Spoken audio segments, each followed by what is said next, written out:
guys, I am Shane Davis, 20-year comic book veteran. I'm here with Yanzi, and we are going to talk about something interesting today, and that is, are we at the end of woke and pop culture? Are we at a point of things kind of been measured, gauged, evaluated, if you will, and are we about to pivot into a brave new era of getting back straight to entertainment? Now, when I say woke, I'm talking specifically in this video about, I would say, sexual identities, the whole LGBTQIA plus scenario, propaganda being pushed into basically established IPs. Let's stick with that. Established IPs, things that have a built-in, baked-in fan base that basically are being used as vessels to push new agenda. Now, this whole thing is going on with the US aid and stuff like that, where a lot of stuff is coming uncovered, basically, that a lot of propaganda has been sewn into entertainment.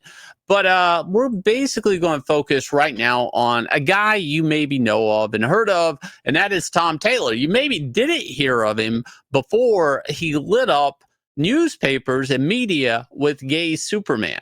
Now, for people who don't understand, this is not technically Clark Kent, but it is the S symbol, and it was a Superman book, and this is a type of Superboy type character, Jonathan Kent, becoming Superman and being bisexual because, hey, that's safe, because the character had a history of being heterosexual. So what better way to represent the homosexual community than just making a character bisexual, right? And kiss a pink-haired boy.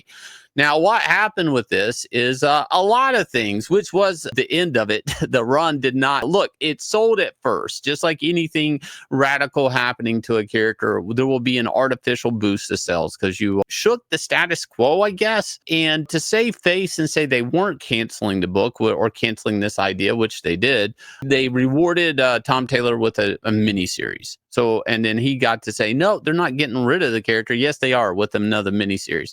And we're back to basics with Superman.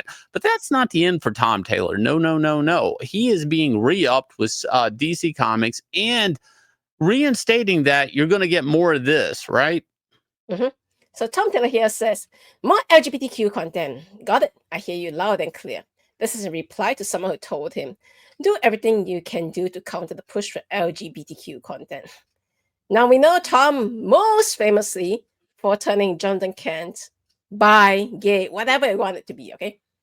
And of course, in the Dark Knight of Steel, Wonder Woman being a lesbian. Yeah. And of course, Harley and Ivy, I always thought that she was a Joker's side piece, but hey, whatever. So this is in response to Tom Taylor telling people, excited to share that I've signed a new exclusive with DC Official. Can't wait to share what else we've been working on. Yeah, Tom, we know what you've been working on. You just told us loud and clear. This is what you're working on. Here's what's strange with me about this, and I want to interrupt here, is like, this stuff didn't work. I mean, this stuff isn't rejuvenating sales and readership at DC Comics. There's a spike in sales, but I mean, nobody's asking for more Jonathan Kent kissing. And it's such a weird take because DC Comics is rewarding Tom with more exclusive work. And for people who don't know what exclusive is, it's probably for however many years. And this means that he can't work for Marvel Comics, basically, or Dark Horse or IDW or anything, unless there's some type of clause in there that I have these other projects already in the works, so you guys have to let me work on those. But basically, this means he can't work for Marvel Comics. Now, why is DC rewarding him for this when this stuff didn't sell long term, right? Maybe it rolls out once a year when Pride Month comes around, but that's pretty much it. That's where this book will land in time, right? I have no idea. Straight propaganda. That's it. Because the readership's not showing up for it. Well, I tell you, I have an idea. I think he's basically a shock jock. Look at it. You heard right. Batman really is sleeping with the daughter of his parents' murderer, i.e. Batman is sleeping with Joe Chill's daughter. I think a lot of this is just about making a shock factor. Get mouse yapping on social media saying, oh my gosh, you have to read this issue of Batman. Because over here, he's banging Joe Chill's daughter. You'd be like, what? Excuse me, the daughter of the person who murdered his parents? So this bothers me, and if anybody at DC Comics is watching this, anybody at Warner Brothers owns Batman or Discovery, whoever owns Batman, take note of this. Grab a pen and paper. This is a retarded idea by Tom Taylor. If he wrote this, or if he's just celebrating it, whoever wrote this, whoever thought this up, because this destroys the character. Batman making peace and making love with the offspring of the person who killed his parents. He witnessed this. He's going to see that in the person he's making love to in this case, or having a sexual relationship with.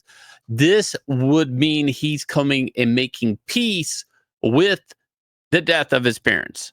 This is the thing that makes the character. This is the thing that is his motivation and drive. And this would actually become a resolution to the character. This means that the character has made peace with the thing that makes him put on the cape and makes him fight crime and drives the character and makes him a brooding character, makes the character basically everything that is Batman Bruce Wayne. And this is breaking the character when you actually play this out in your head. And nobody knows that. Nobody cares if this breaks the character. They just care that it goes against the norm, the thing that makes fans appreciate the character. And this is what's crazy. So many people playing with the character and doing whatever the hell they want that they don't even know what the fans want. They don't even care what the fans want. They're just looking to shock people and make a headline. And this is really what the American comic book mainstream industry has become. Everything that they're doing in the books is for these flash articles. That's it. For outrage articles, for this headline. I promise you, this whole creative decision is not to make Batman a better character. If anything, the only way this would really logistically play out is he hangs up the cape and cowl. This primarily is for this headline. And again, that was the gay Superman thing. I don't even think it was about anything but the headline. People are going to say it's about the representation and stuff like that. I think it was just about Superman's gay. And actually, you know what's a great cover? Superman kissing another guy. And that's what they went with. And it worked for what? 1 month? At what? The expense of the IP and the character? This is the new creator, and this is creators looking for a demographic in some ways to support them. And it's weird that maybe Tom Taylor's leaning into the representation, the LGBTQIA plus retweets, because it's stereotyping. And I guess it's a ride that scooter as long as you can, right?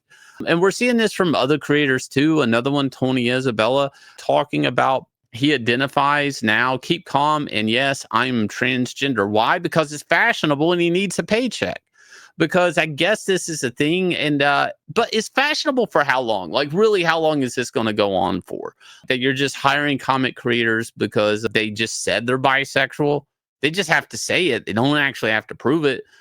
Well, we have Grant Morrison saying that he's a they, them now, and then we have Tony Isabella now saying, I'm transgender. Please respect the privacy of my wife and our children. How old is Tony Isabella? 70s, right? Look, I see one common point amongst all of this between the Tom Taylors, the Tony Isabellas, and the Grant Morrisons. They're all white men trying to survive in an industry that really hates the fact that they are cis white males here making a name for themselves. They need to be a part of the marginalized community now in order to continue getting work. I do not know if that is what is going through Tony Isabella's head at this point. It's like, yeah, I haven't been getting any phone calls from DC or Marvel. Time to say I'm a checkbox. I mean, it's really weird because, like, do you blame the creator for chasing the check if, like, Marvel and DC don't care about comic book sales, if they're only writing out checks to people for representation, for virtue signals who will go, I don't know, because, like, publishing's a weird thing. Whoever's the gatekeeper of comics, you know, whether it's Marvel and DC, Image Comics, even if something is creator-owned friendly as Image Comics, I mean, you still have Eric Stevenson that you have to get through as the gatekeeper of Image Comics. It's not open to everyone. And maybe you have to kind of lean one way or another on social media just to get, like, the company's permission to create. But to what extent does it dictate your story? It's one thing when it's on Twitter, but it's one thing, I don't know, man. It's such a slippery slope because I've been there before. I've seen it. To me, this is the same thing as people buying an editor a beer at a convention at the bar and pretending to really be entertained with them as a person and ass kiss them and laugh at all their stupid jokes and hope that it means you'll get work the next year. I see the same thing. This is the American comic book industry, but you're seeing it play out with politics. You're seeing it play out like on social media, and it's actually having a weird effect on the material. I don't know. I mean, I've said this for years and years, and we're seeing Diamond go bankrupt because of it. I know people don't want to blame it on that, but why are they still making woke comics? I don't get it. Like, what is the market in woke? Because, like, we're literally watching a distributor go bankrupt over it. I mean, we're watching stores pivot from new comics to selling old comics. I'm buying old comics all the time or crowdfunded comics. I'm not going to comic shops anymore unless it's to look through the old comics. It's weird. I'm buying like reprints of old comics and omnibus and compendiums, old trades. It's such a weird market right now, and it's so soft. And you would think, like, especially with the Diamond stuff, right? DC Comics wouldn't be like re-upping Tom Taylor, but they are.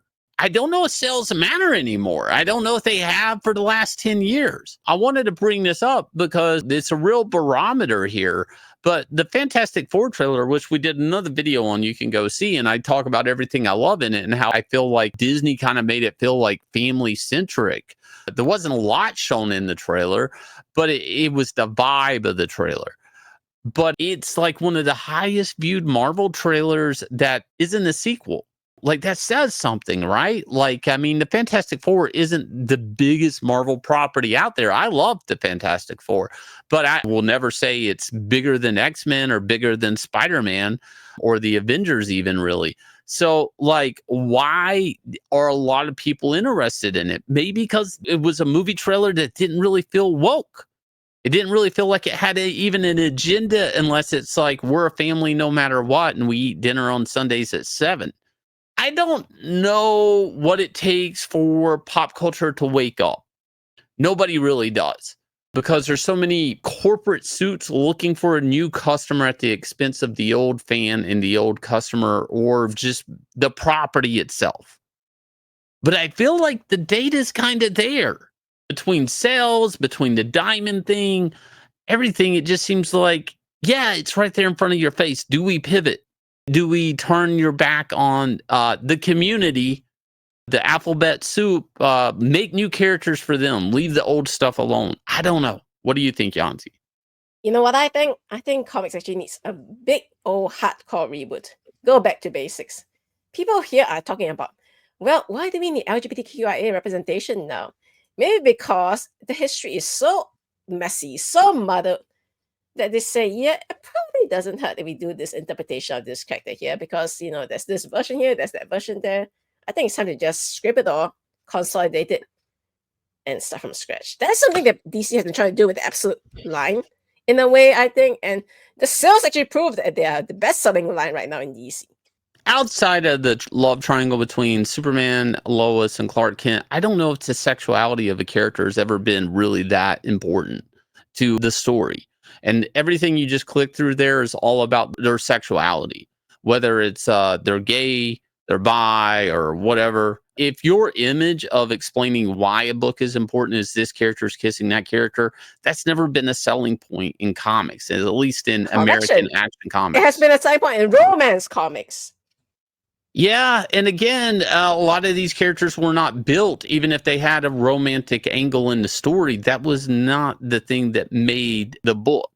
You know, Spider-Man has a romantic thing with Mary Jane, sure, or Gwen Stacy or whoever, but that isn't the staple of the book. That is not the thing that brought people to Spider-Man. I mean, that was their supporting character. That's it. I don't know. This subject's just getting really weird. And it's a long drug out, and we're seeing diminishing returns. I feel like we're there.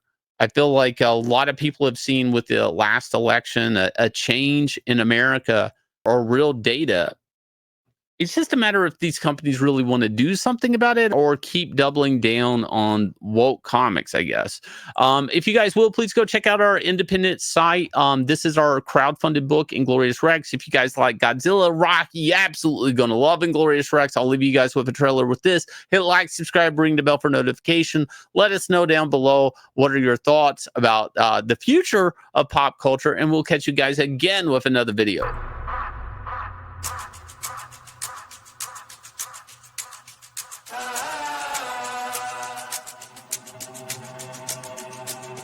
Yeah, I ain't gonna lie to you. Truth always hurts worse. Doing good till first, reverse, now you last. Blast of the past. It's cool though. Last card playing right. Uno. We never let up. Been down forever. Sick man, we fed up. Know that we tired. Wake up the beast that's been sleeping inside. It's time to ride. We ready to slide. Hard-headed, I will not listen. If you do not get it, that's your bad. Keep up in the sky like we see you feet up. Metal meets metal, it's no keeping up. Sniper